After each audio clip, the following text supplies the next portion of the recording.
Network marketing direct செல்லிங்கில் நல்ல company அல்லது கெட்ட கம்பெனி, நல்ல டைரக்ட் செல்லிங் அப்படின்னா என்ன, கெட்ட டைரக்ட் செல்லிங்னா என்னன்றதை பார்க்கலாமா?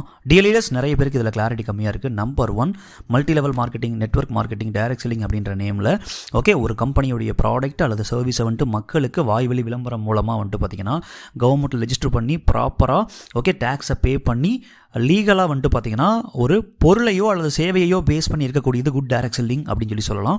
ரெண்டாவது டைரக்ட் செல்லிங்கில் இருக்கக்கூடிய பேட் டைரக்ட் செல்லிங் அப்படின்னா என்ன? Ponzi scheme and chain scheme, money rotation, investment scheme, pyramid ஸ்கீம்னு சொல்லி பணத்துக்கு பதிலாக பணம் கொடுக்குறேன். பணம் தான் அங்கே பிரதானமாக இருக்குது அப்படின்றப்ப அது பேட் டைரக்ட் செல்லிங் கம்பெனி அப்படின்னு சொல்லலாம். இதை நம்மளுடைய இந்தியன் கவர்மெண்ட் 2014 பார்த்தீங்கன்னா ஒரு கைட்லைன்ஸில் ஷேர் பண்ணியிருக்காங்க. ஸோ அதை இப்போ சட்டமாக்கி எல்லா மாநிலங்கள்லையும் ஒவ்வொரு மாநிலமாக இம்ப்ளிமெண்டேஷன் பண்ணிட்டு இருக்காங்க.